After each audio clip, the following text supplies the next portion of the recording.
अस्सलाम वालेकुम नाज़रीन, हामिद मीर का इलेक्शन मुलतवी करने की साजिश पर एक दूसरा बड़ा बयान सामने आ गया। हामिद मीर ने इस साजिश को मजीद खुलकर बेनकाब कर दिया। आइए पहले उनकी गुफ्तगू सुनते हैं, फिर इस पर बात करते हैं। क्योंकि मैं 30 नवंबर को भी कैपिटल टॉक में ये कह चुका हूँ, 30 नवंबर पिछले साल इलेक्शन जो है वो मुलतवी करवाने की साजिश हो रही है। फिर पिछले हफ्ते भी मैंने ये बात रिपीट की थी। देखिए, गुरदीप सिंह साहब जो है ना, ये इनका ताल्लुक पीटीआई से है और इन्होंने बिल्कुल मुखालफत की और कोरम की निशानदेही इनमें से किसी को कर देनी चाहिए थी।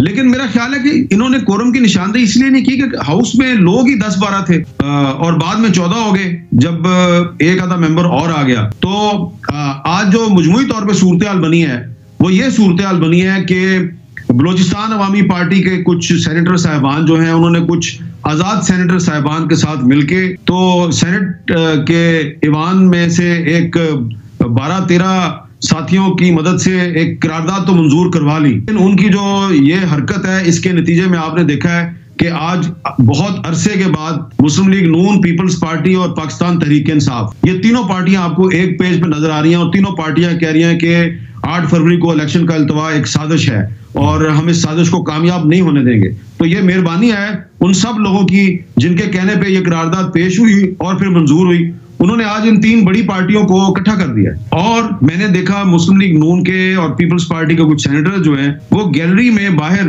जो एंट्रेंस है, सेनेट हाउस की जो एंट्रेंस है, वहां पे खड़े होके एक दूसरे के साथ सरगोशियों में सलाह मशवरा कर रहे हैं, अंदर जाएं ना जाएं। एक सीनियर जो मुस्लिम लीग नून के रहनुमा हैं वो तेजी से उन्होंने फोन कॉल मिलाई और वो कहीं गायब हो गए। और एक और जो खातून सेनेटर है पीपल्स पार्टी की, वो भी मैंने देखा कि वो भी फोन पे किसी से बात करने की कोशिश करी। मुझे समझ आ गई कि सेनेट में कुछ होने लगा और 5-6 मिनट लगे और एक करारदाद पेश हुई।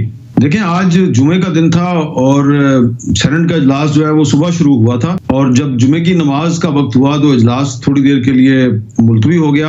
उसके बाद जब नमाज हो गई तो उसके बाद चेयरमैन सेनेट के ऑफिस में कुछ सेनेटर्स इकट्ठे हो गए और कुछ सेनेटर जो है वो पार्लियामेंट हाउस से चले गए। तो मैं भी वहां पे बैठा हुआ था और वहां पे अक्सर सेनेटर्स जो है उनका ताल्लुक बलोचिस्तान अवामी पार्टी से था, बाप से, कुछ का ताल्लुक पीपल्स पार्टी से था और 1-2 सेनेटर जो है वो पीटीआई के भी थे। तो वो जो 8-10 लोग थे वो यही बात कर रहे थे कि जी सेनेट का इजलास जो है वो चल रहा है, ये कब तक चलेगा और जो 8 फरवरी का इलेक्शन है होगा या नहीं होगा। तो पीपल्स पार्टी की एक खातून सेनेटर जो है वो मुझसे पूछ रही थी कि ये मामला क्लियर क्यों नहीं हो रहा। तो मैंने कहा ये इसलिए क्लियर नहीं हो रहा कि आपको पता है कि जो निगरान वजीर आजम साहब हैं वो चाहते हैं कि 8 फरवरी को इलेक्शन ना हो। तो उस पे सब हंस दिए।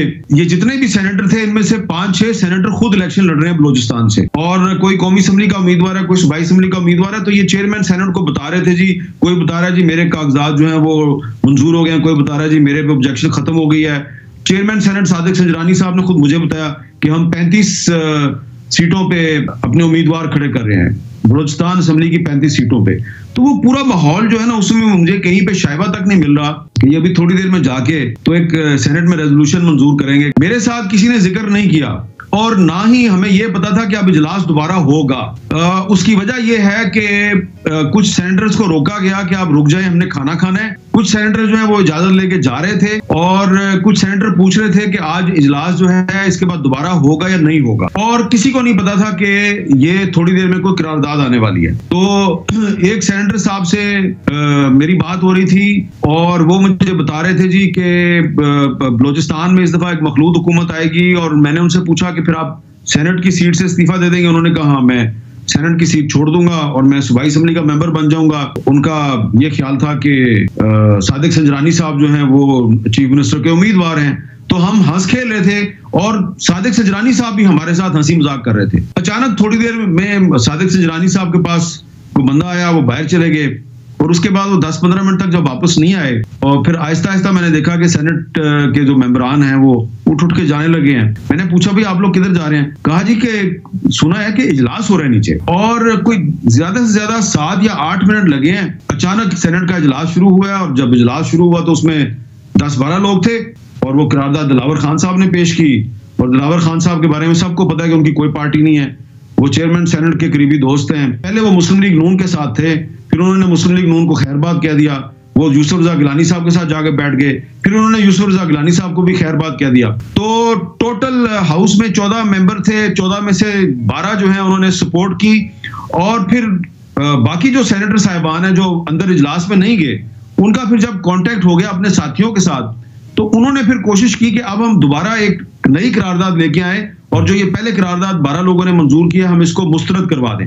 लेकिन इस दौरान चेयरमैन सेनेट ने इजलास मुलतवी कर दिया और इस तरह जो 8 फरवरी के इंतखाबात के खिलाफ एक साजिश है, मेरा ख्याल है वो बुरी तरह नाकाम हो गई है। तमाम बड़ी पॉलिटिकल पार्टीज ने इस करारदाद की खुलकर मुखालफत की है, इसको मजम्मत की है, इसे एक साजिश करार दिया है। लिहाजा अगर ये साजिश थी तो साजिश नाकाम हो गई। इस करारदाद की कोई आईनी और कानूनी हैसियत नहीं है क्योंकि कोरम ही पूरा नहीं था। अब देखिए ना कि जो सेनेट है ना, ये हाउस ऑफ फेडरेशन कहलाता है। इसमें चारों सूबों के जो सेनेटर साहिबान हैं उनकी बराबर तादाद होती है। कौमी असम्बली में तो आबादी के लिहाज से होती है ना, पंजाब की सबसे ज्यादा है, फिर सिंध है, फिर खैबर पख्तूनख्वा है, फिर बलूचिस्तान है। सेनेट में सब सूबों की बराबर नुमाइंदगी है। इस हाउस को एक मजाक बनाना और एक साजिश की आमाजगाह बनाना, मैं ये समझता हूँ ये इंतहाई काबिल मजम्मत है। और जिन मोअज़्ज़ज़ सेनेटर साहिबान ने ये सारा काम किया है, वो जरा खुद सोचें कि जनाब तमाम बड़ी पॉलिटिकल पार्टीज जो हैं वो कह रही हैं जनाब कि हम इस साजिश का हिस्सा नहीं बनेंगे, तो उनकी क्या क्रेडिबिलिटी रह गई।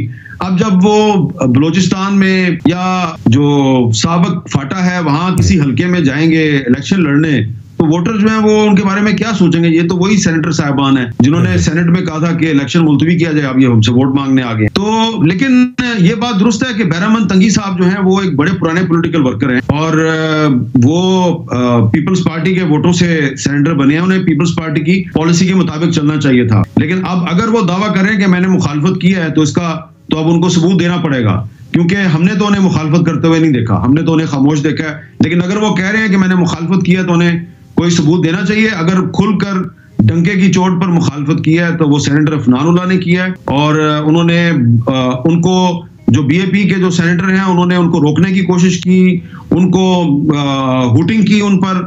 और जो गुरदीप सिंह साहब हैं जिनका ताल्लुक पीटीआई से है, वो अफनानुल्लाह साहब को सपोर्ट कर रहे थे। चेयरमैन सेनेट जो हैं वो एक बड़े पुराने पॉलिटिकल वर्कर हैं, पहले मुस्लिम लीग नून के साथ थे, फिर पीपल्स पार्टी के साथ थे, काफी अरसे से वो बलूचिस्तान अवामी पार्टी के साथ हैं। माजी करीब में यानी रिसेंट पास्ट में पिछले 3-4 महीने में उन पर बड़ा दबाव था, उन पर बहुत प्रेशर आया कि जी आप मुस्लिम लीग नून में चले जाएं, वो नहीं गए।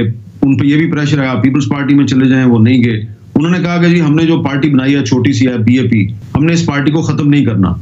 तो मैं तो बड़ा उनसे मुतासिर हुआ था कि उन्होंने काफी प्रेशर बर्दाश्त किया है। लेकिन आज पता नहीं कहां से इतना प्रेशर आया कि आज उन्होंने अचानक दौड़ लगाई, अपने ऑफिस से उठे, भाग के नीचे इजलास में गए और 15 या 14 सेनेटर्स की मदद से उन्होंने ये करारदाद मंजूर करवाई है। हो सकता है कि अगर वो चाहते तो 25-30 सेनेटर साहिबान को तो हाउस में ले जा सकते थे, लेकिन शायद ये भी उन्होंने जो है एक हिकमत के तहत सिर्फ 14 सेनेटर्स के जरिए ये कार्रवाई चलाई है, क्योंकि हो सकता है अंदर से शायद वो भी ये चाहते हो कि 8 फरवरी का इलेक्शन मुलतवी ना हो। लेकिन प्रेशर जहां से आया था उनको वो ना भी नहीं कह सकते, तो थोड़ा सा उनकी मजबूरियों का भी ख्याल करें। उनका ताल्लुक बलूचिस्तान से है, बलूचिस्तान के जो लोग हैं उनको तो किसी ना किसी भी मुकदमे में इन्वॉल्व करना या उन पर गद्दारी का इल्जाम लगाना बड़ा आसान होता है। नाज़रीन, अंदाजा लगाइए कि इलेक्शन मुलतवी करने की साजिश किस कदर भोंडी और बड़ी साजिश थी कि जिस तरह इलेक्शन को मुलतवी करने के लिए साजिश की गई, इसमें बड़ी बड़ी पार्टीज ये जैसे कि नून लीग और पीपल्स पार्टी सब पार्टीज मुत्तहिद हो गई। नाज़रीन, इसकी बेसिक वजह यह है कि ये साजिश सिर्फ इलेक्शन मुलतवी करवाने की साजिश नहीं थी, बल्कि इलेक्शन करवाने ही नहीं चाहते। जैसा कि आप जानते हैं कि अनवारुल हक काकड़ इस मुल्क के वजीर आजम हैं, वो भी चाहते हैं कि वो जितनी ज्यादा देर इस मुल्क पर मुसल्लत रह सकते हैं वो इस मुल्क पर मुसल्लत रहें। वो भी यही चाहते हैं कि इसी तरह निगरान सेटअप चलता रहे और वो अपनी मनमर्जी के फैसले इस मुल्क पर मुसल्लत करते जाए और इन्हें कोई भी पूछने वाला ना हो। नाज़रीन, जाहिर सी बात है अगर मुल्क में जमहूरियत होगी तो बड़े बड़े तगड़े लोगों का इस मुल्क में असर और रसूख कम हो जाता है। इसी वजह से वो चाहते हैं कि मुल्क में इलेक्शंस ना हो सके। और नाज़रीन, इसी वजह से नून लीग और पीपल्स पार्टी की भी दौड़े लग गई, उन्होंने भी इलेक्शंस करवाने की हमायत कर दी। उनका भी यही मौकफ है कि वक्त पर इलेक्शंस होने चाहिए और सुप्रीम कोर्ट के हुक्म के मुताबिक जो वक्त दिया गया है उसी पर इलेक्शंस होने चाहिए। नाज़रीन, नून लीग और पीपल्स पार्टी को इस बात का इदराक हो चुका है कि कहीं ये पीटीआई को नुक्कर में लगाते लगाते और इमरान खान को जेल में रखते रखते खुद भी सियासत से हाथ ना धो बैठे। नाज़रीन, आपके इस बारे में क्या राय है कमेंट में जरूर बताइएगा। अगली वीडियो में मिलते हैं, तब तक के लिए अल्लाह हाफिज।